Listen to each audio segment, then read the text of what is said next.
Bom dia e obrigada por aguardarem. Sejam bem-vindos à teleconferência da Eucatex referente aos resultados do primeiro trimestre de 2021. Informamos que esse evento está sendo gravado e que todos os participantes estarão apenas ouvindo a teleconferência durante a apresentação da Eucatex. Em seguida, iniciaremos a sessão de perguntas e respostas quando mais instruções serão fornecidas. Caso algum dos senhores necessite de alguma assistência durante a teleconferência, queiram, por favor, solicitar a ajuda de um operador digitando *0. Este evento também está sendo transmitido simultaneamente pela internet de webcast, podendo ser acessado no endereço www.ri.eucatex.com.br, onde se encontra disponível a respectiva apresentação. A seleção dos slides será controlada pelos senhores. O replay deste evento estará disponível logo após o encerramento. Lembramos que os participantes do webcast poderão registrar via website perguntas para a Eucatex, que serão respondidas após o término da conferência pela área de RI. Antes de prosseguir, gostaríamos de esclarecer que eventuais declarações que possam ser feitas durante esta teleconferência relativas às perspectivas de negócios da Eucatex, projeções, metas operacionais e financeiras, constituem-se em crenças e premissas da administração da companhia, bem como informações atualmente disponíveis para a Eucatex. Considerações futuras não são garantia de desempenho e envolvem riscos, incertezas e premissas, pois se referem a eventos futuros e, portanto, dependem de circunstâncias que podem ou não ocorrer.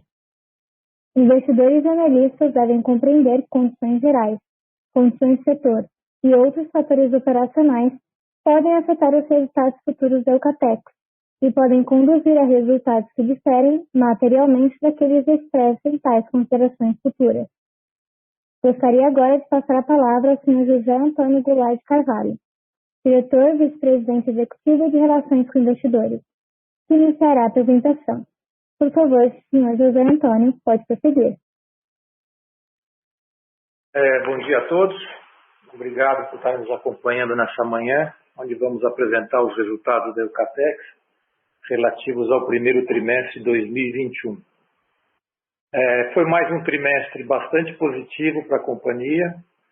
Nós crescemos em faturamento, crescemos também em lucratividade, de forma bastante expressiva, mesmo considerando a forte pressão de custos que a companhia vem sofrendo já desde meados do ano passado.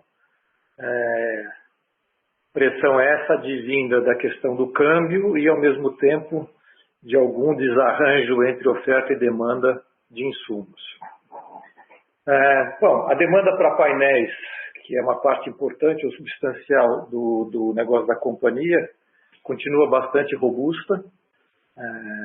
Continuamos a ter uma demanda bastante forte para os nossos produtos, mas, de alguma maneira, para os produtos mais ligados à parte de acabamento na construção civil, como tintas, pisos, a gente começa a perceber algum arrefecimento. Não é tão perceptível agora nesse primeiro tri, porque a base de comparação, assim como deverá ser do segundo, é uma base bastante baixa. A gente tem que lembrar que já em março do ano passado, os primeiros efeitos bem desastrosos do início da pandemia se fizeram presentes. Então, uma base de comparação é uma base relativamente baixa, de tal forma que mesmo para esses produtos, o crescimento em termos de volume e de faturamento é bastante expressivo.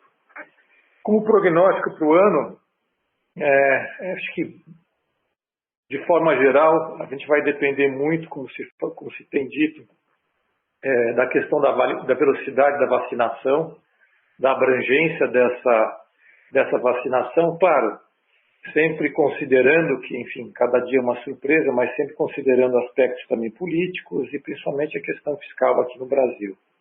Mas eu acho que, essencialmente, o desempenho da economia vai mesmo depender do processo de vacinação. A gente tem, como já há algum tempo vem acontecendo, elementos que são favoráveis, principalmente ou notadamente a questão da taxa de juros, mesmo com as correções recentes e prognósticos de novas correções, essa ainda está historicamente em níveis bastante baixos. o que favorece alguns setores que são dependentes de financiamento, e um desses setores é a construção civil. Então, hoje, há um número muito maior de oportunidades que, por conta da baixa taxa de juros e de prazos de financiamento longos, cabem em muito mais bolsos. Então, isso está dinamizando esse setor. No setor externo, também nós devemos ter, por assim dizer, uma ajuda. Os Estados Unidos está em franca recuperação, um prognóstico de recuperação muito forte, não só pelo sucesso que tem sido o processo de vacinação lá, como também pela quantidade muito expressiva de dinheiro, de dólares que estão sendo despejados na economia. Então, há um prognóstico de crescimento muito forte dos Estados Unidos. Ontem, se diz assim, o mundo tomou um susto com relação, esse é um sinal amarelo, né, com relação à inflação americana, que veio muito acima do que era esperado. Isso pode ser algo que venha a desarranjar um pouco desse prognóstico otimista. Por outro lado, há uma corrente que entende que isso está muito mais ligado, é pontual, essa questão de inflação é muito mais ligada a um desarranjo inicial entre oferta e demanda de produto. A China também tem um prognóstico de crescimento forte, de tal forma que essas duas economias, as duas principais economias do mundo, com um prognóstico de crescimento expressivo, devem ajudar, devem puxar a economia mundial e assim como os preços de commodities, que acaba sendo positivo para o nosso país. Então, dentro dessas considerações, acho que dá para a gente traçar aí um prognóstico relativamente otimista para o restante desse ano. Bom, vamos começar a nossa apresentação. A gente tem aqui um slide que dá informações, o slide acho que é número 2, que dá informações do que está acontecendo em termos de Covid aqui na Eucatex. Nós continuamos com todas as medidas de proteção e preventivas, de caráter informativo, de conscientização, de prover elementos para que as pessoas efetivamente possam se cuidar, como álcool em gel, máscaras, etc., distanciamento social. Quer dizer, continuamos com todas as medidas fortemente implementadas, mas a verdade é que esse primeiro trimestre nós tivemos um pico de casos. Enfim, isso não é diferente do que aconteceu no Brasil. Acho que foram principalmente as festas de final de ano que trouxeram essa segunda onda, vamos falar, para o nosso país. E no nosso caso não foi diferente, a gente teve aí um pico nesse primeiro trimestre.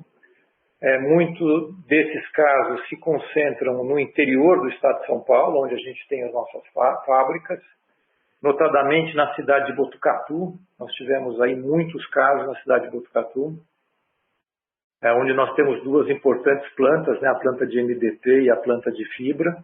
Mas, enfim, seja em qual for a cidade, o número de casos registrados na Eucatex proporcionalmente é muito menor do que aquele registrado nessas cidades.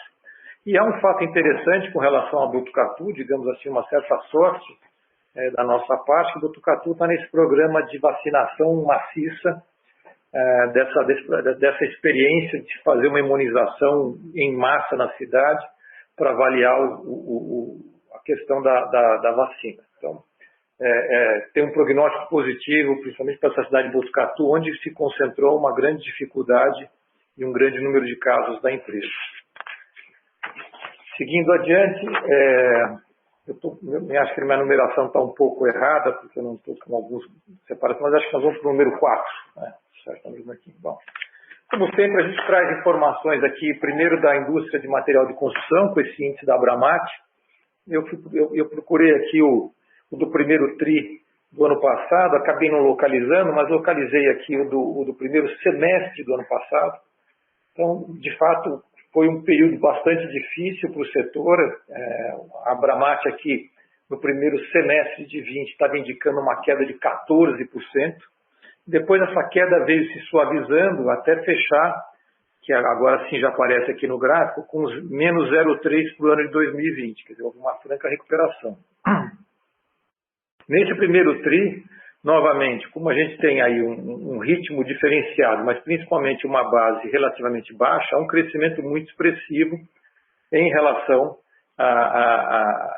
enfim, ao ano anterior, né? Você tem 15,6%, mas a gente percebe que como a gente mencionou, há uma certa perda de vigor, apesar de um número ser ainda positivo e fechar positivo no ano, o prognóstico é de alguma perda de velocidade, fechando o ano em 4%.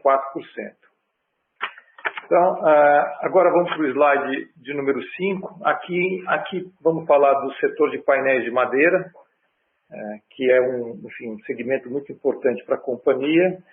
Continua com uma demanda bastante forte. Se a gente olhar essa coluna do lado direito, ali o topo dela, esse percentual é a ociosidade com que estão trabalhando as plantas.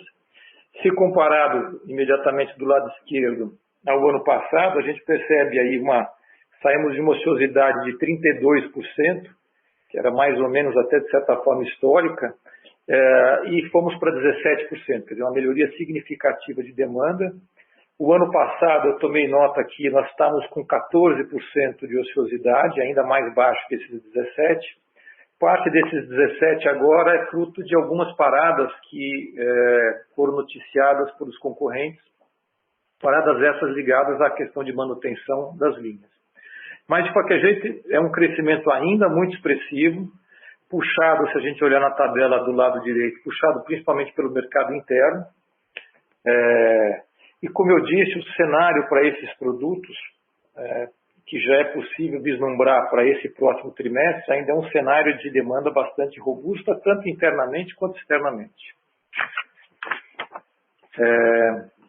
Vamos então agora para o slide 6. Aqui nós temos informações acerca da nossa receita. Tivemos um crescimento bastante expressivo da receita, 43,5%. Do que eu me lembro aqui, da história que eu tenho aqui da empresa, sem que a gente tenha nenhum evento anormal, né? Por exemplo, a entrada em operação de alguma nova linha, alguma coisa desse gênero, sem dúvida o maior crescimento percentual que a companhia já experimentou. Então, foi muito expressivo esse crescimento em relação ao ano passado. Quer dizer, 370 milhões para praticamente 530 milhões de reais no trimestre. Aqui a gente tem a distribuição dessa receita por produto e por segmento. Acho que o que a gente deve destacar aqui, e já vem ocorrendo há alguns trimestres, é o crescimento da expressão, da participação do mercado externo na composição da receita. Esse trimestre foi de 22%, acredito que o ano passado, no final do ano, tenha sido 21%. Esse número ficava gerando em torno de 15%, 16%.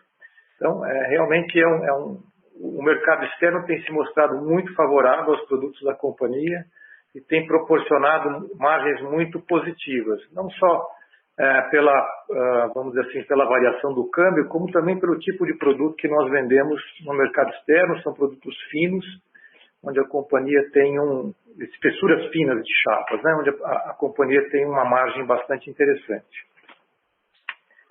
Vamos seguir adiante, vamos para o slide 7.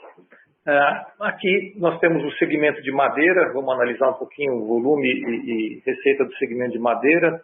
Aqui do lado esquerdo, na pizza, a gente tem quais são os produtos que compõem esse segmento e as suas participações. Um destaque aí para o segmento de pisos, que tem aumentado a sua participação aí na pizza dos produtos do segmento de madeira. Olhando para o lado direito, a gente repete aqui aquele crescimento do mercado de 21,7% e a gente vê que o crescimento da Eucatex foi bem mais discreto. Foi de 3,9%, ou praticamente 4%. Normalmente, as linhas da empresa, como a gente já disse por diversas vezes aqui nessas ocasiões, a gente normalmente trabalha com índices próximos da nossa capacidade instalada. Então, ao contrário do mercado, que vinha com uma ociosidade bastante grande, a gente viu no slide anterior, ou no anterior ao anterior, de 32%, nós não tínhamos tanto espaço para crescimento. O que nós conseguimos, e normalmente esse é o desafio da companhia, é melhorar o mix de produto, usar essas prensas para produzir produtos de maior valor agregado, melhorar preço, etc. Isso em larga escala nós conseguimos, mas em termos de volume, nosso crescimento foi bem menos expressivo do mercado. E eu digo isso porque quando a gente compara o crescimento do volume de 3,9% com o crescimento da receita, de 40%, nós percebemos uma grande correção, correção de preços e atrelada a isso também a melhoria de mix que ocorreu nesse segmento. Vamos agora para o segmento de tintas, no slide 8. Antes do segmento de tintas, no slide 8, nós temos aqui informações da utilização da capacidade instalada. Foi um bom trimestre olhando os gráficos da parte de cima do slide, foi um bom trimestre para o segmento, ou para a unidade de chapa de fibra, com 80% de utilização. Também, nós já comentamos isso por diversas vezes, são linhas um pouco mais antigas e o percentual de utilização sempre é um pouco mais baixo das demais linhas. Foi um bom trimestre com 80%, razoável no HDF com 83%, e o MDP e piso, vai ter que somar esses dois índices com 88%. Não chega a ser um índice ruim, mas essa é uma linha que normalmente trabalha acima de 90%, então não foi talvez um trimestre brilhante. Agora em maio, até como informação, essa linha de MDP deve parar por alguns dias por uma manutenção programada expressiva. Aqui embaixo, informações de custos, não tem nenhuma novidade ou algo para comentar, é muito mais informativo. Agora sim, passamos para o segmento da madeira, da tintas, no slide 9. Foi um bom trimestre para tintas, apesar como eu disse, a gente percebeu um pouco de perda de velocidade, foi um trimestre muito bom, de novo, a base de comparação era uma base um pouco mais deprimida, mas enfim. Do lado direito, nós podemos ver que a Eucater cresceu um pouco mais que 37% em termos de volume, e o mercado também foi muito bem, cresceu praticamente 30%. Agora, olhando para o lado esquerdo na tabela, na receita líquida, também com um pouco menos de expressão, mas também importante, um crescimento de preços, uma recuperação de preços, já que o volume varia 37% e os preços 53%. Essa correção foi bastante importante para que se buscasse a manutenção da lucratividade da atividade, porque o incremento de custos no segmento de tintas foi muito forte. Aqui, quando o insumo eventualmente não é importado, muitos deles são produzidos aqui mesmo, mas eles têm uma dolarização muito forte. Então, aqui a gente sofreu uma pressão de custos muito importante, de tal forma que essa recuperação de preço foi fundamental para que se mantivesse a lucratividade do segmento. Capacidade instalada com 62%, um pouco menor do que no trimestre anterior, mas enfim, atendeu as demandas, e aqui do lado as informações de custo. Vamos para o slide 10. Aqui, na vez anterior, nós já trouxemos um arranjo um pouco diferente do que um DRE tradicional, mas são as principais vozes de uma demonstração de resultado, né? Então, nós já comentamos aqui do lado esquerdo a receita líquida, um crescimento bastante expressivo, aí dos 43,5%. Em seguida, a gente vê o lucro bruto e a margem bruta, que crescem tanto em reais, de uma forma muito expressiva, quanto em percentual. Então, o relativo vai de 29,6 para 34,8. Então, a gente conseguiu aí, tivemos sucesso aí no repasse dos custos e também, obviamente, ganhamos lucratividade pela escala e crescemos quase 70% em termos de número de reais. Já as despesas com vendas e administrativas, elas têm um crescimento nominal, e de certa forma é natural, principalmente as despesas com vendas, que aí nós temos uma parte delas que são variáveis, né, as despesas com frete e comissões, então essas sobem com o faturamento, então as despesas cresceram nominalmente, mas a expressão delas vis-à-vis a receita cai de 18,4 para 16,1. Agora o EBITDA é uma consequência, enfim, desses itens que eu mencionei. O EBITDA tem um crescimento também igualmente importante, quase 90% em termos de número de reais, e vai de uma margem de 18,2 para 23,9.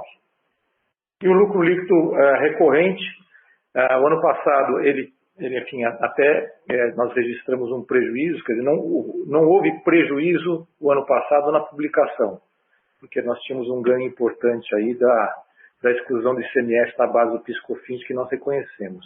mas o recorrente acabou sendo negativo no primeiro tri do ano passado. E esse ano foi um número muito expressivo no recorrente, de 56,4 milhões, um crescimento de quase 600%.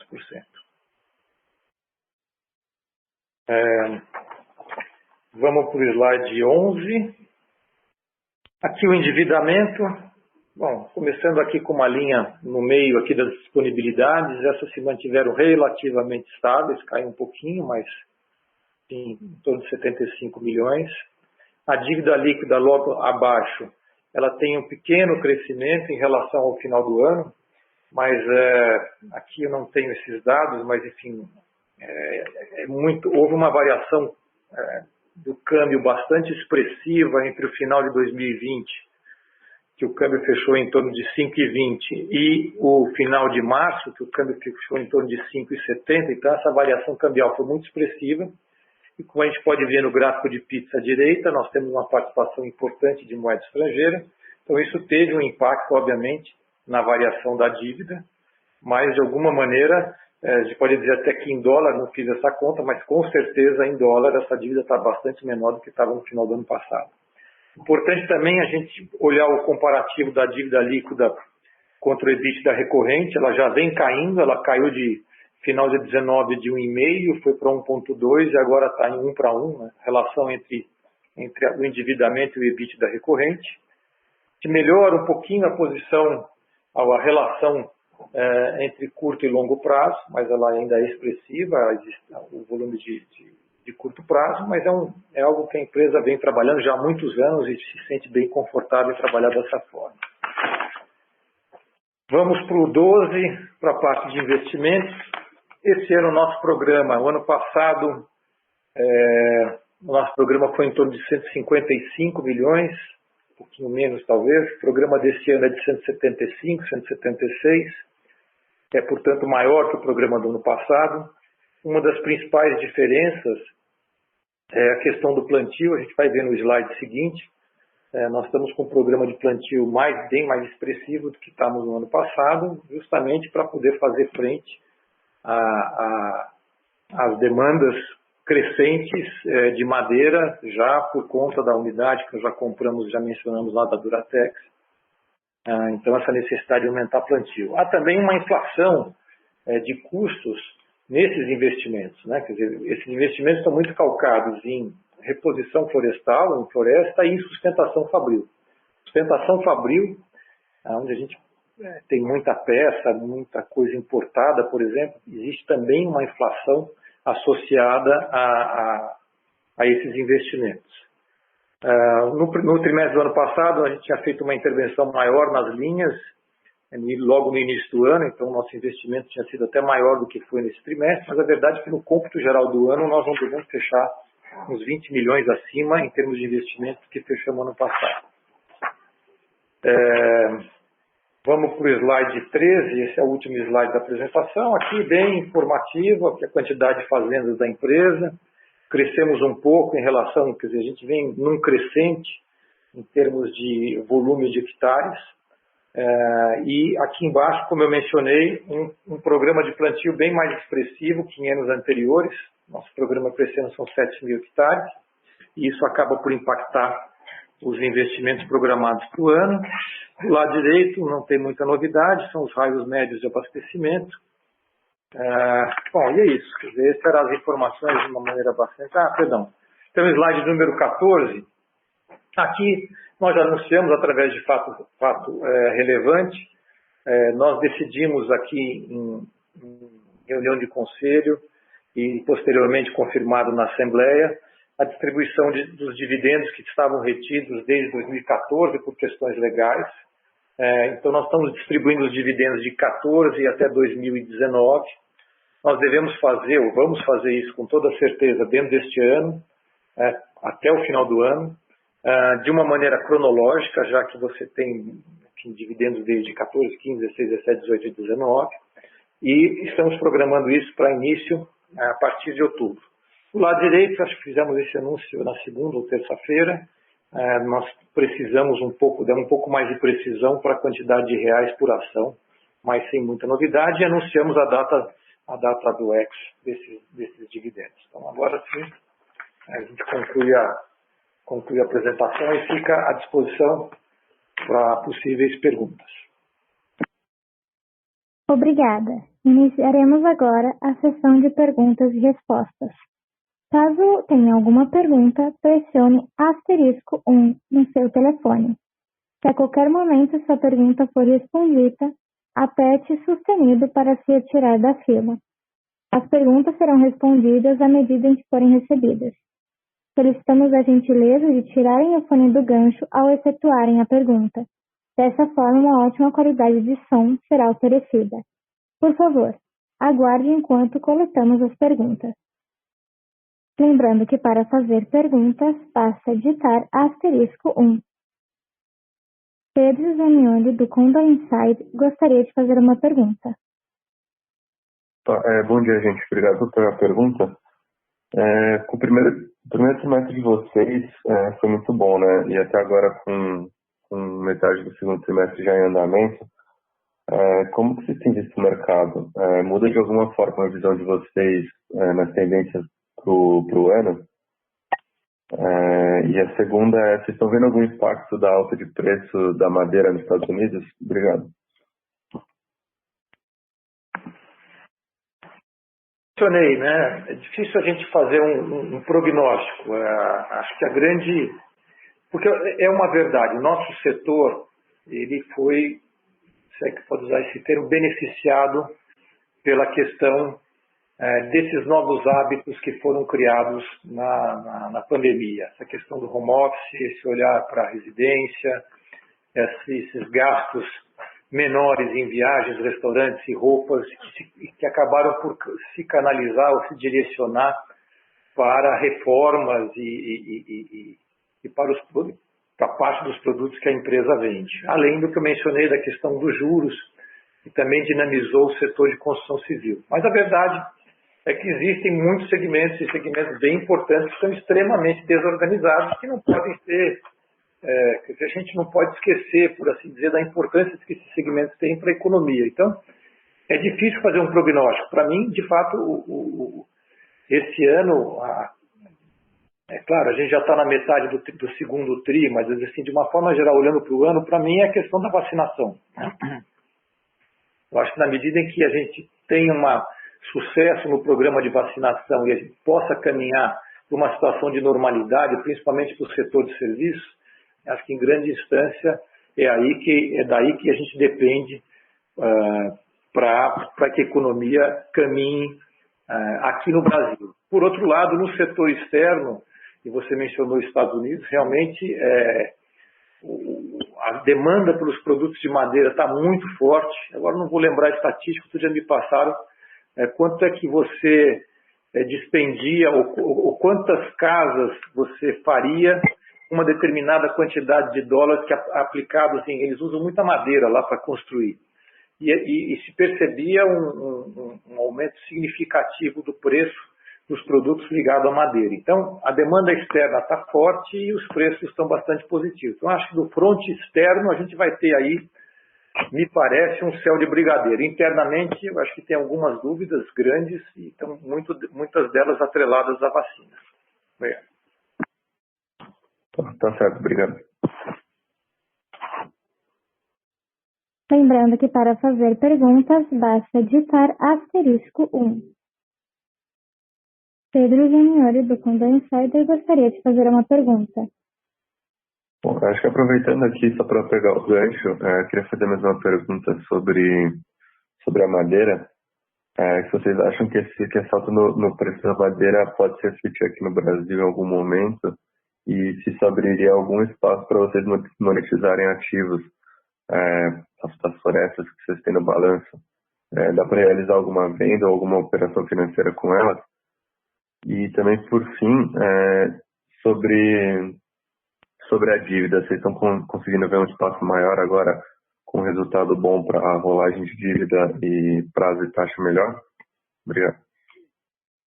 Bom, essa questão da madeira, ela está sempre muito ligada à parte, vamos falar, o espaço geográfico. Quer dizer, De pouca valia tem, por exemplo, ficar sabendo que existe disponibilidade de madeira, por exemplo, no Tocantins. Não estou dizendo que existe, mas enfim, porque isso, para nós, ela não nos ajuda pela distância física.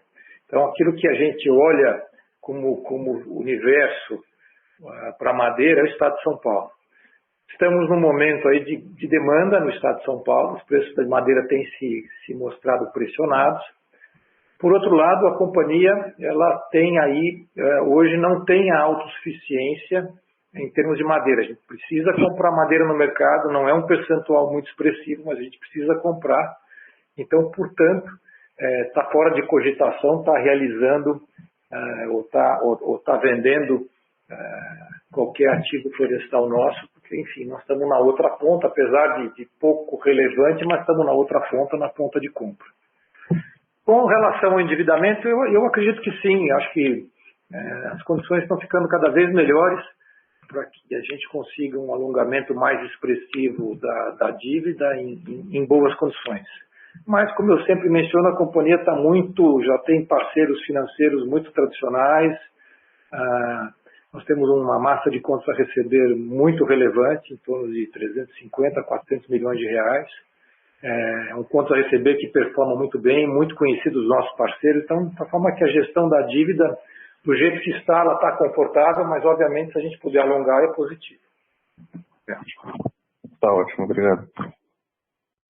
Lembrando que para fazer perguntas, basta digitar *1. Encerramos neste momento a sessão de perguntas e respostas. Gostaria de passar a palavra ao Sr. José Antônio para as considerações finais. Por favor, pode prosseguir. Enfim, é mais agradecer, acho que as informações que nós pretendíamos passar, nós já passamos, agradecer mais uma vez aí a todos que nos acompanharam, dizer que, enfim, que a equipe aqui de RI, apesar da gente estar encerrando essa apresentação, fica sempre à disposição. Se alguém por acaso nos fez alguma pergunta ou tem alguma dúvida, por favor, fique à vontade, os contatos nossos estão no último slide. E, enfim, agradecemos a todos e daqui a 3 meses, provavelmente, ou um pouquinho menos, estamos aqui de volta. Muito obrigado, bom dia a todos. A teleconferência da Eucatex está encerrada. Agradecemos a participação de todos. Tenha um bom dia.